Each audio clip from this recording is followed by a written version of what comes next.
que va a ser parte de las tareas que ustedes van a tener, es que hay que comenzar a trabajar con el proceso de enfermería, los famosos PAE.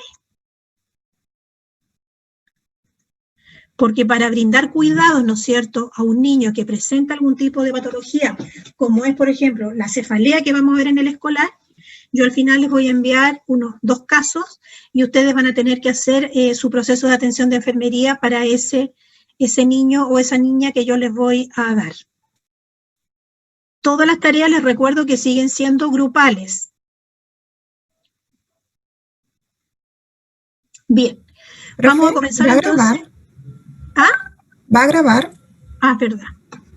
Se me había olvidado. Les debo una grabación de un laboratorio. Vamos a grabar. Bien, vamos a comenzar hoy día, vamos a tratar de ver 2 temas, la cefalea en el escolar y el adolescente, y revisar algo muy cortito al final, si es que alcanzamos, de los problemas nutricionales. Pero más que problemas nutricionales, me interesa un poco mencionarles el tema de la bulimia y la anorexia, como algo muy general, pero que tenemos que estar muy atentos, ¿verdad?, a lo que son los signos que nos envían los chicos, y que nosotros debemos interpretar para poder ayudarlos de la forma que corresponde, y a tiempo, que es lo otro. Entonces, cefaleas, o llamado también conocido, ¿verdad?, como dolor de cabeza. El dolor de cabeza, dice acá, y en particular la migraña, que es un tipo de cefalea que tiene características especiales y síntomas especiales, es uno de los síntomas neurológicos más frecuentes en las primeras etapas de la vida. Entonces, el dolor de cabeza.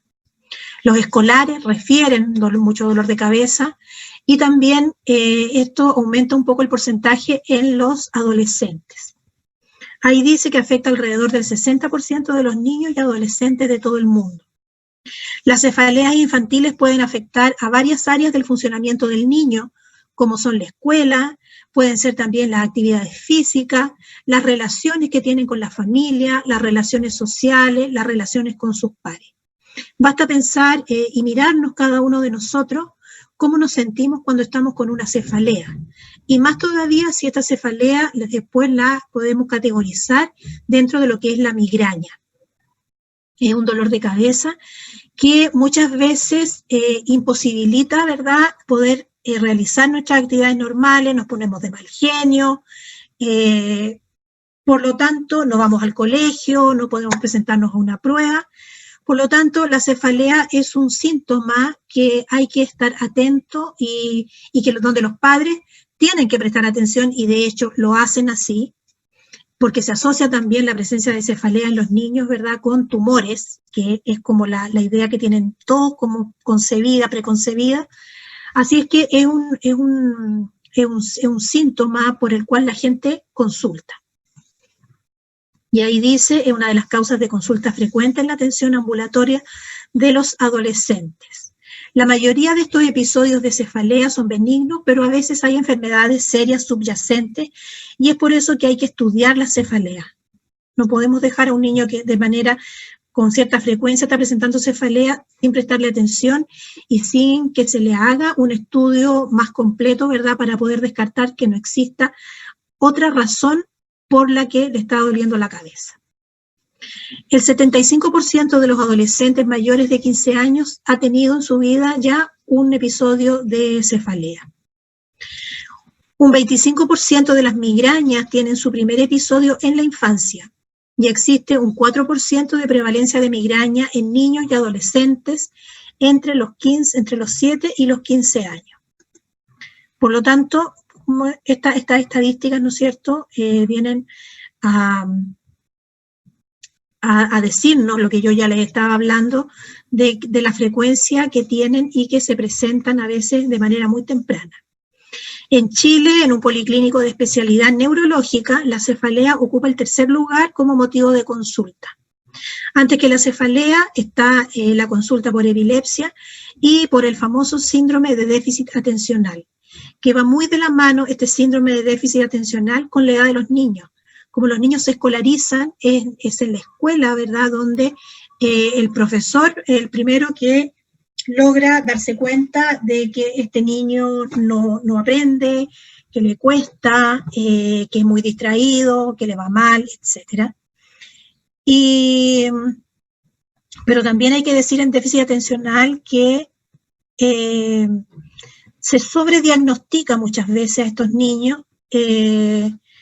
por presiones a veces de los mismos colegios.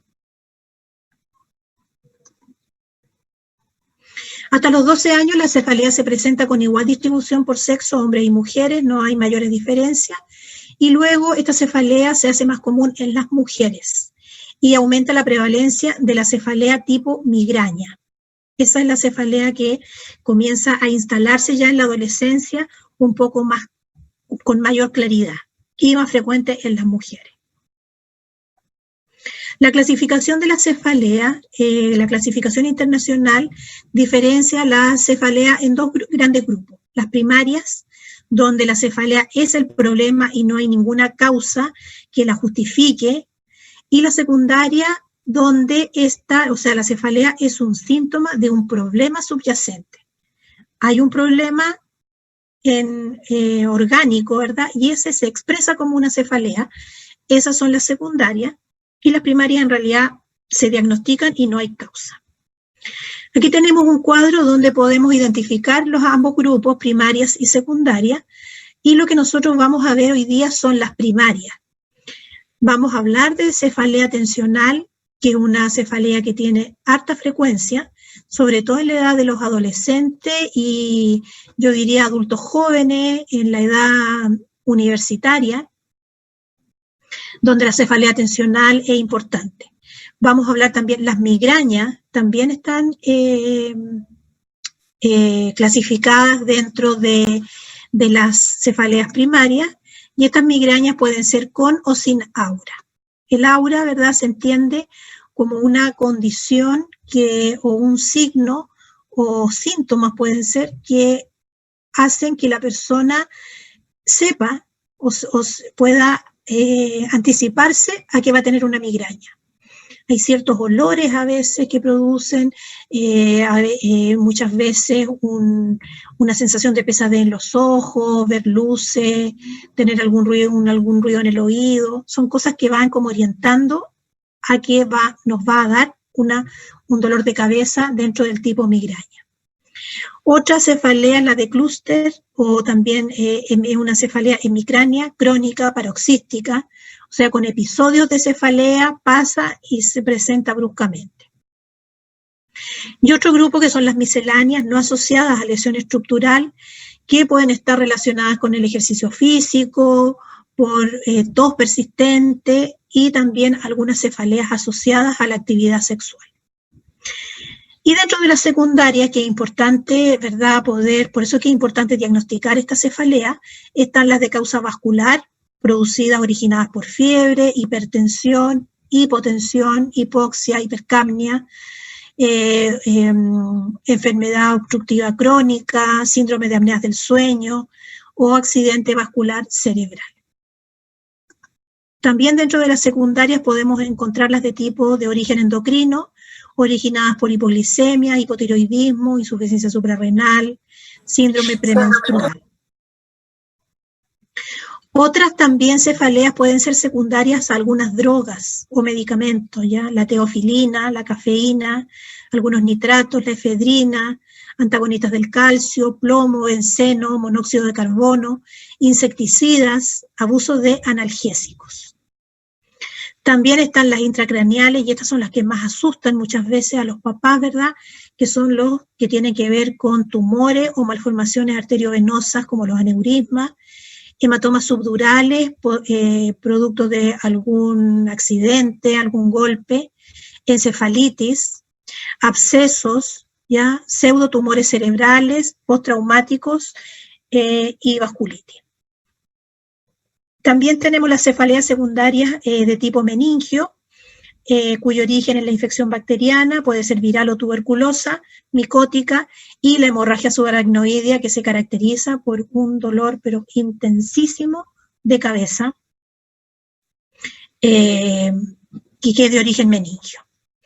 También secundarias relacionadas con la cabeza y cuello, con algunos problemas o inflamaciones, infecciones de los senos paranasales, oídos, ojos, ¿ya? También algunas de origen dental, disfunción de la articulación temporomandibular, problemas de columna cervical, etc. Y algunos trastornos psiquiátricos también se pueden expresar con un dolor de cabeza. Si ustedes miran la multiplicidad de razones o factores que pueden ocasionarnos un dolor de cabeza, son muchísimos. De ahí entonces la importancia de consultar, y va a ser el especialista quien va a pedir todos los exámenes para ir descartando, ¿no es cierto?, si es que hay alguna patología de fondo o es sin ningún factor asociado.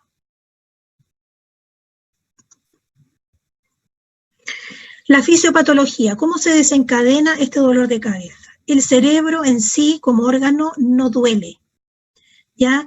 Y el problema, el dolor, digamos, es una expresión de inflamación, tracción, dilatación, ¿no es cierto?, de estructuras encefálicas, pero no del cerebro propiamente tal, ¿ya?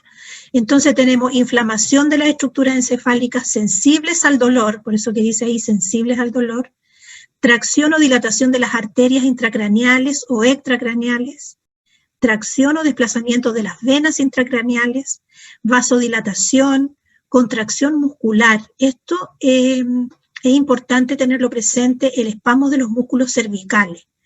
Muchas veces el dolor de cabeza es por eso, y muchas veces este espasmo está relacionado con, problemas tensionales, por tensión, pero también por vicios posturales. Cuando tenemos una mala postura mantenida, cuando caminamos, no caminamos erguidos, ¿no es cierto?, y como que la cabeza se nos va hacia adelante, entonces la distribución del peso puede llevarnos a estas contracciones musculares y a expresarse finalmente como una cefalea. Bueno, y también dentro de la fisiopatología puede estar una irritación meningia y aumento de la presión intracraneal. Eso produce mucho dolor de cabeza. De ahí que la meningitis, uno de los signos patognomónicos, ¿no es cierto?, es la cefalea y es la rigidez de nuca. En las cefaleas migrañosas, el dolor aparece por dilatación de la arteria temporal o sus ramas. A esto se le suma edema periarteriolar y estimulación de las estructuras sensibles que rodean estas arterias. Eso es lo que en definitiva produce este dolor, esta cefalea migrañosa. La cefalea secundaria a la meningitis se atribuye al aumento de la presión intracraneal, a dilatación e inflamación de los vasos meningios o irritación de las terminaciones nerviosas de las meninges y raíces raquídeas. Las cefaleas de origen ocular se localizan en la órbita, la frente o la sien y suelen aparecer después de un trabajo visual prolongado.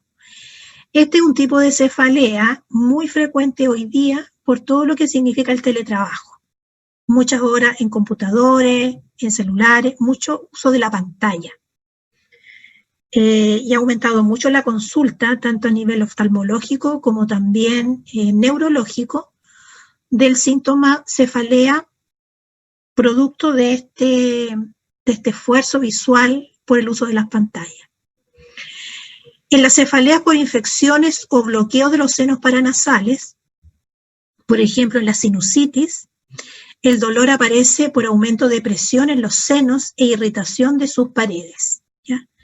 Bajo el ojo muchas veces donde uno presenta el dolor o en la frente, y eso es por obstrucción de los senos paranasales, por secreciones que están infectadas o que son muy espesas, ¿no es cierto?, y no se pueden eliminar. Otras etiologías para el dolor de cabeza pueden ser infecciones, y la infección viral, ya dijimos la sinusitis, faringitis, orígenes tensionales, meningitis. Para hacer el diagnóstico es importante establecer una adecuada relación entre el equipo médico, el paciente y la familia. Siempre para esclarecer cualquier diagnóstico y afinar el diagnóstico, uno de los aspectos más importantes es primero la anamnesia. Una buena anamnesia, efectuar una evaluación integral con enfoque biopsicosocial, respetando la confidencialidad de la atención. ¿Y por qué es importante el enfoque biopsicosocial? Porque vamos a ver que hay muchos niños con cefaleas de tipo tensional que están ocasionados por problemas en el ámbito familiar. Porque son víctimas de violencia, porque ellos presencian la violencia en su casa, porque hay problemas comunicacionales dentro de su familia, y eso al final los niños lo expresan como un dolor de cabeza. El enfoque del diagnóstico debe estar dirigido hacia la búsqueda de factores asociados a la cefalea, que yo les estaba diciendo, que pueden ser de orden de tipo personal, pueden estar relacionados con su entorno familiar o también con su entorno social. Hay niños que presentan cefaleas tensionales producto de que están siendo víctimas de bullying en el colegio, por ejemplo, o hay un profesor que siente que están hostigados por un profesor y el signo es la cefalea, el dolor de cabeza, ¿ya? Y ese problema cede cuando uno logra manejar el problema de tipo familiar o de colegio, o con la comunidad, con el profesor, etc. También hay que buscar, cuando hacemos diagnóstico, buscar síntomas o signos de peligro para descartar la presencia de un cuadro más complejo, y dentro de lo más complejo, y a veces lo que más temor tenemos todos, es a encontrarnos con un tumor cerebral y que esa sea la razón del dolor de cabeza. ¿Qué vamos a valorar? Vamos a valorar la forma de inicio, cómo se presenta este dolor. Si es un dolor que aparece de manera rápida, brusca, si aparece de manera paulatina, de a poco y va aumentando en intensidad, si está asociado con algún aspecto de la vida cotidiana de los niños, con la frecuencia que tiene este dolor, la edad del niño, antecedentes familiares y personales, las características del dolor, ¿ya? Si es pulsátil, si es en bloque, la sintomatología y otras enfermedades que se puedan acompañar. Hay las migrañas, que también se conocen como jaquecas, muchas veces están acompañadas por vómitos, ¿ya? Se le puede también sumar compromiso del estado general, decaimiento. Hay que preguntar por antecedentes de traumatismo, especialmente en la región de la cabeza, dentro de la valoración. Precisar también si el paciente presenta una cefalea aguda o si se trata de un enfermo con antecedentes de cefaleas crónicas o recurrentes. No, el niño tiene 10 años y de los 6 años que le duele la cabeza y consultaron recién. Bueno, eso también hay que registrarlo. Las cefaleas agudas e intensas en pacientes sin historia previa revisten especial importancia, ya que obligan a descartar enfermedades graves como una hemorragia subaracnoidea o un proceso expansivo intracraneal como un tumor. Cuando el niño entonces consulta y el antecedente es que no, hace rato que le viene doliendo la cabeza, si le viene, se le va, ya podemos irnos en un estudio más tranquilo. Ahora, si el niño, 12 años, y presentó un dolor intenso, que le impiden las actividades cotidianas, que le impide levantarse, que le impide ir al colegio, ese hay que estudiarlo muy rápidamente porque puede estar relacionado con una hemorragia subaracnoidea o tumores. Las cefaleas crónicas o recurrentes suelen ser de origen vascular, de tipo migraña, o psicógenas también.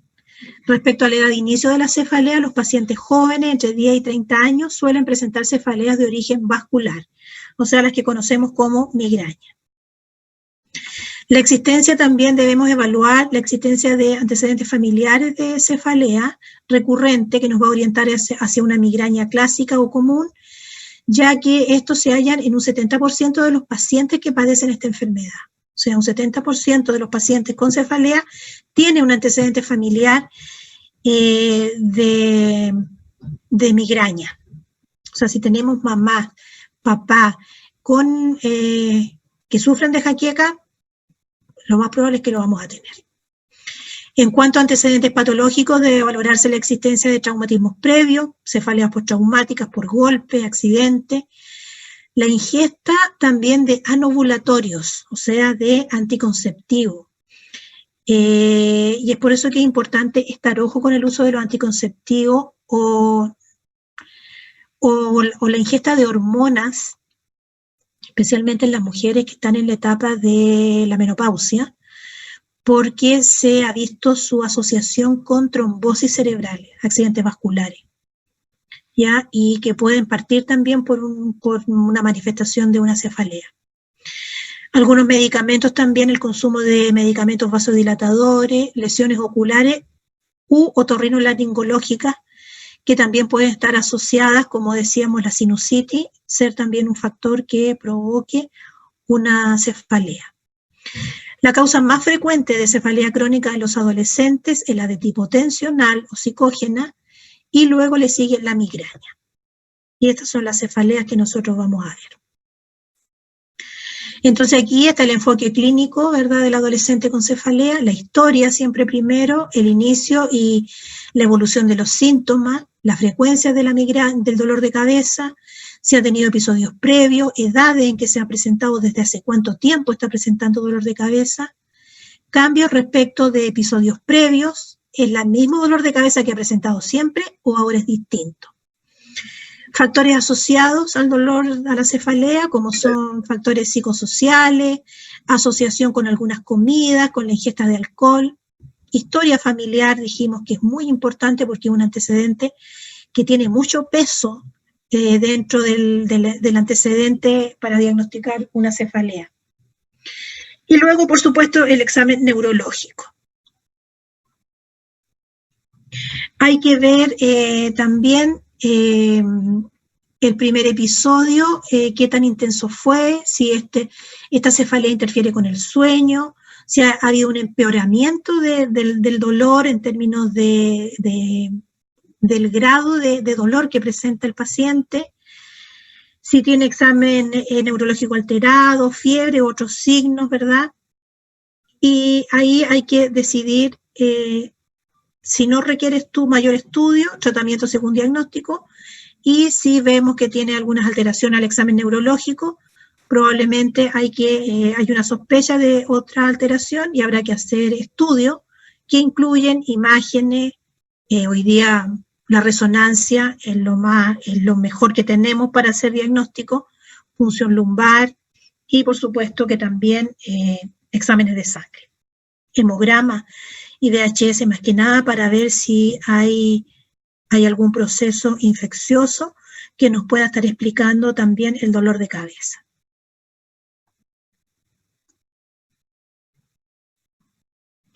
¿Cuál es la apariencia del enfermo con dolor de cabeza? Bueno, yo creo que todos nos hemos mirado al espejo con dolor de cabeza o hemos visto a alguien con dolor de cabeza, ¿verdad? Y el aspecto es como bien típico.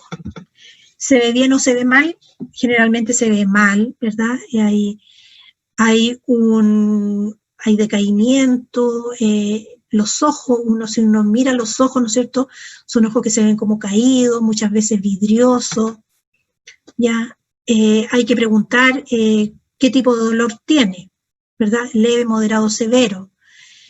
Si se ve muy mal el niño, puede que exista una condición subyacente, ¿verdad? Y hay que estudiarlo rápidamente, pero esa orientación va a depender de la anamnesis que nosotros realicemos y de lo que vimos antes, ¿verdad?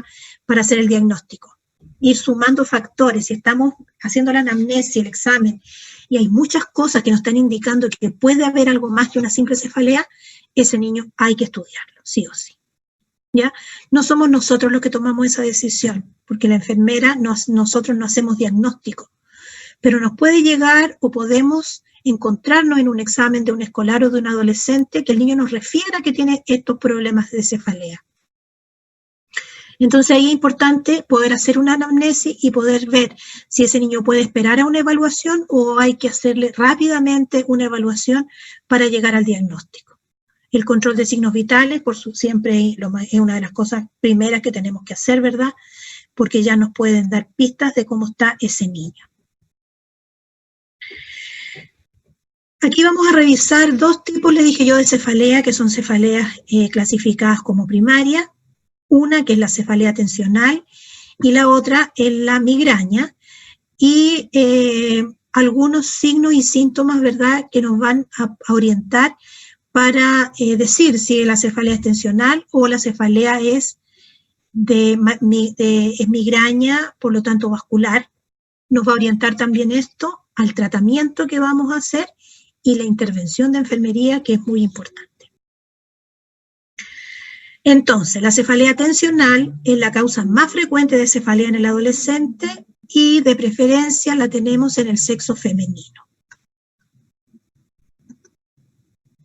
Esta es una cefalea que se caracteriza por ser difusa, de distribución simétrica, o sea, nos duelen ambos lados de la cabeza y vamos a ver que esto es algo que hace la diferencia con la migraña, porque las migrañas generalmente son localizadas, son hemicráneas. La tensional es como de toda la cabeza, ¿ya? Entonces, distribución simétrica, frontal, occipital o cervical, ¿ya? Con frecuencia, lo que describe el niño es como que tuviera una banda alrededor de la cabeza, como que le están comprimiendo la cabeza, apretándosela, ¿ya? Se trata de un dolor que es constante, opresivo y rara vez pulsátil. Lo pulsátil es muy característico de la migraña. ¿Ya? Esto pulsátil, ¿verdad?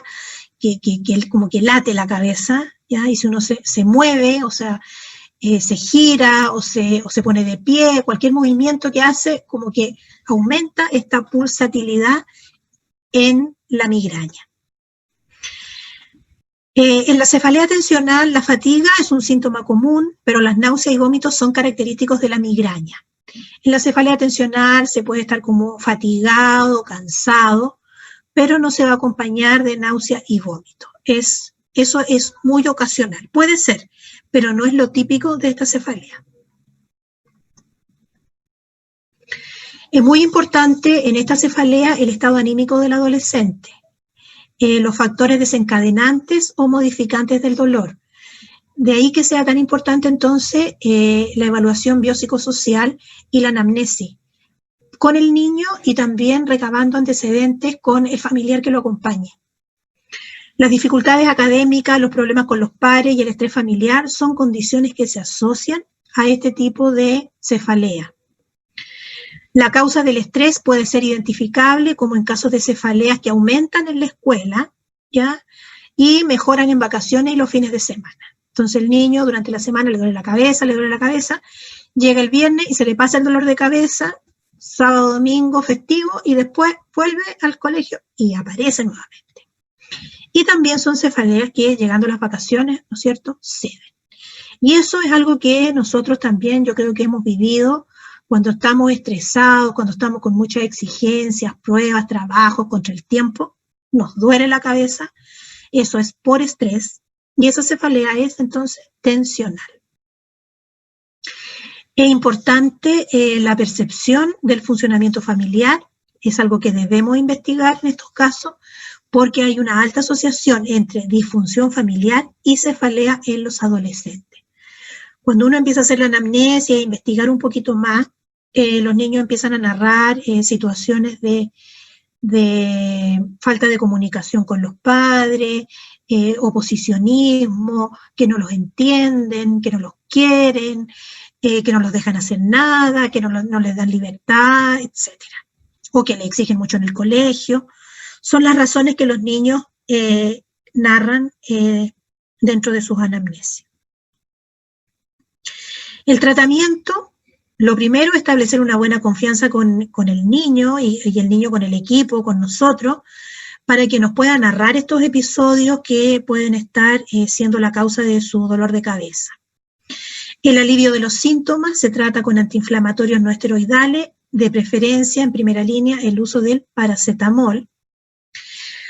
Como esta cefalea es de tipo tensional, el tratamiento en realidad del analgésico va a tratar el momento, el síntoma, pero lo que hay que hacer acá es trabajar con los factores que están generando esta cefalea, ¿ya?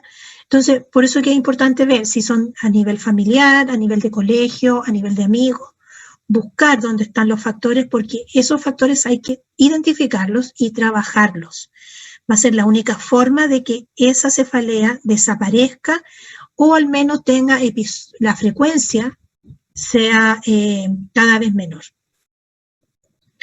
Hay que apoyar el desarrollo y competencias del adolescente, lo que hará mejor su capacidad en el enfrentamiento de situaciones estresoras. Es importante retomar las actividades habituales, el trabajo, los estudios, los amigos, pero con un acompañamiento.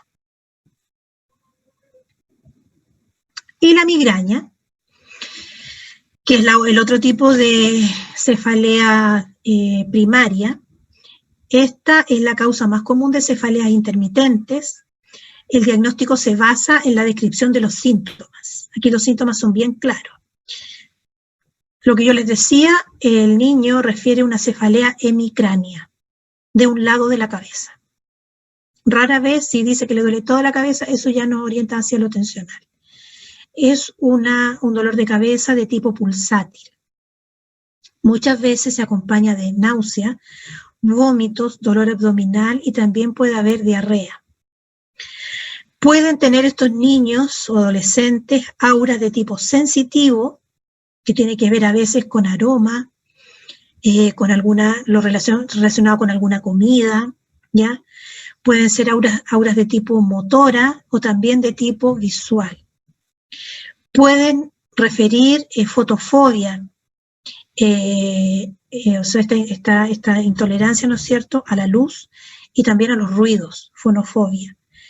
La historia familiar acá es re importante porque ahí dice 60, puede ser hasta 70% de los niños con migraña tienen antecedentes familiares de jaqueca.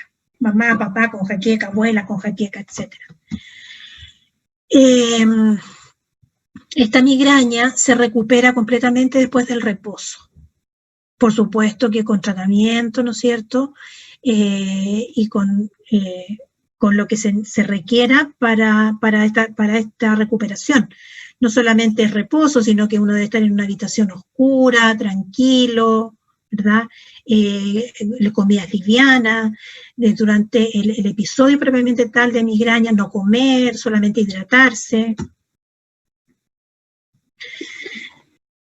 Ya, aquí está el aura sensitiva, motora y visual. Dice que se define el aura como el conjunto de síntomas de disfunción neurológica que forman parte de algunos casos de ataques de migraña. La migraña, dice, con aura, antiguamente se conocía como la migraña clásica. Estos síntomas se presentan por lo general en el 90% de los casos antes de la aparición del dolor, aunque también pueden hacerlo simultáneamente o después de que el dolor se haya iniciado. Por ejemplo, la fotofobia. ¿Ya? Hay pacientes que refieren pérdida del campo visual.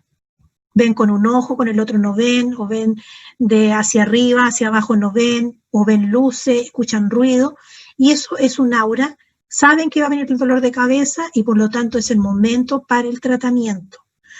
Muchas veces cuando la migraña está instalada totalmente, la jaqueca, estamos en pleno cuadro con vómito, el dolor de cabeza, etc., los medicamentos no ayudan mucho en esas condiciones. Por eso es que es importante el aura. Si yo sé que me va a venir este dolor de cabeza, si yo sé que pasé por un lugar, por ejemplo, yo soy jaquecosa, el olor a incienso, solamente sentir el olor a incienso me produce jaqueca. Entonces evito, por supuesto en mi casa no tengo, evito pasar por lugares donde hay incienso, en tiendas donde tienen los inciensos, ¿ya? Hay otras personas que comen chocolate y se desencadena la jaqueca. Entonces lo importante es que cada uno conozca qué es lo que le puede generar la jaqueca y evitarlo. 5% de los niños sufren de migraña, 5% inician la migraña antes de los 20 años. La relación hombre-mujer es 1:1. En los menores de 12 años es levemente más frecuente en hombres. Potenciales gatillantes de migraña, aquí hay varios. Estrés emocional, también puede ser una causa de migraña, pero la migraña es distinta a la tensional. Eso es lo que tenemos que tener ojo. También por ejemplo, cambios de conducta en cuanto a saltarse comida, un episodio de hipoglicemia, dormir mal, cuando se duermen menos horas de lo que estoy acostumbrado a dormir, o me acosté muy tarde, trasnoché, tomé alcohol, esos pueden ser desencadenantes de jaqueca. Los factores del medio ambiente, luces brillantes, ruidos muy fuertes, cambios de clima, las comidas como chocolates, nueces, la comida ahumada o picante, la comida china, la salsa de soya, los quesos, ¿ya? Cafeína, plátanos, piña, son comidas que pueden desencadenar o gatillar una migraña.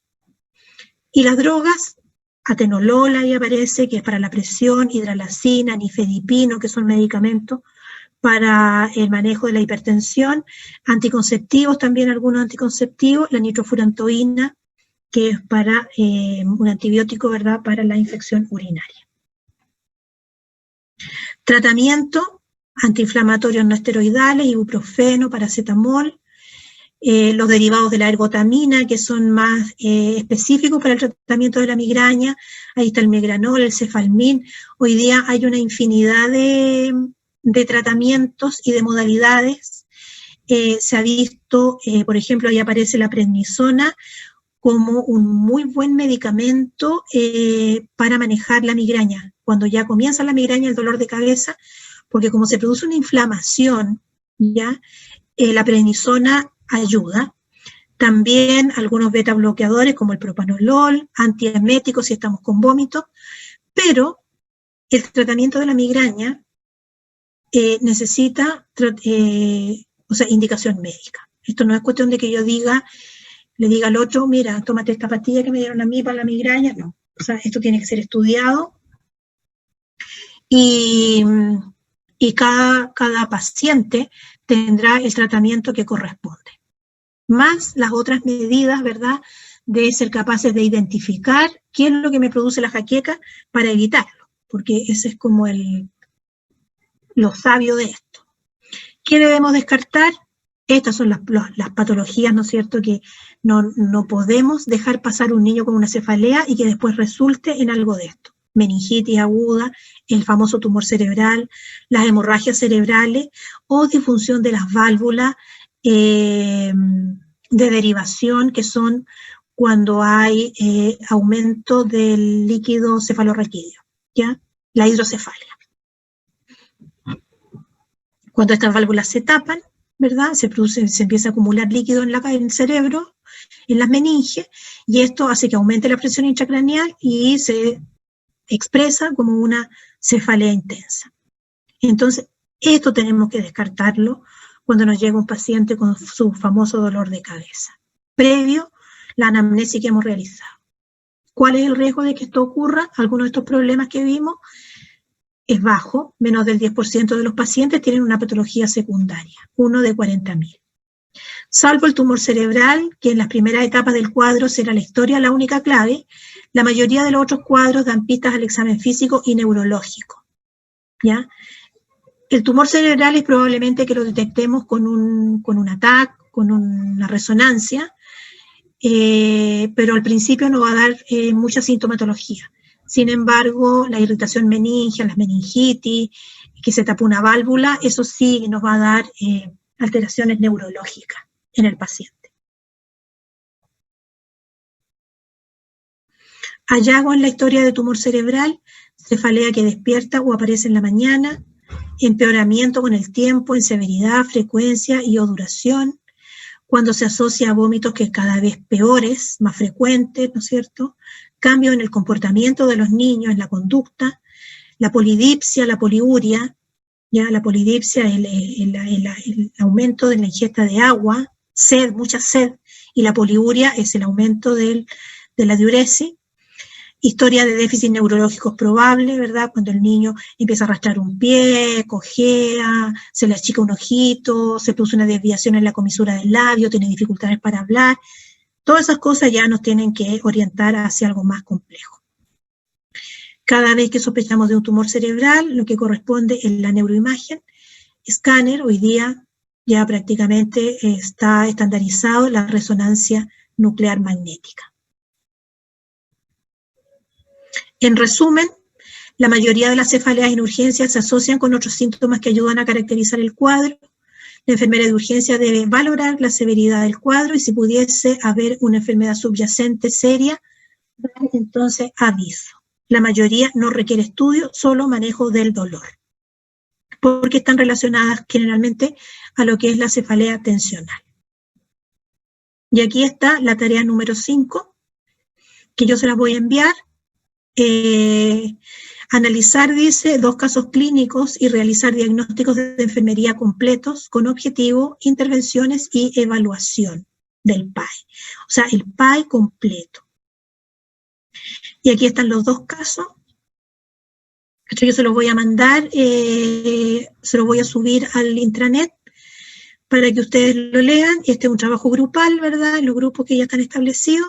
Y ahí dice, está el caso clínico, dice qué tipo de cefalea es, qué síntomas caracterizan este tipo de cefalea, qué es el paracetamol, cuáles son sus dosis, su RAM, y realice 2 diagnósticos de enfermería relacionados con el caso en forma jerárquica. A mí lo que más me interesa es los diagnósticos de enfermería. Lo más probable es que tenga espacio para traerte, pero a una sola persona no. Pues. ¿Quién tiene activado su micrófono? Un poco de supones. Ya, entonces les pido que trabajen en lo que son los diagnósticos de enfermería y de manera jerarquizada. O sea, ¿qué es lo más importante de este niño, de este cuadro? ¿A dónde voy yo? ¿Con qué voy a trabajar? ¿Dónde voy y qué dentro del proceso de enfermería? Y en el 2 exactamente lo mismo. Pero eso yo se lo voy a mandar.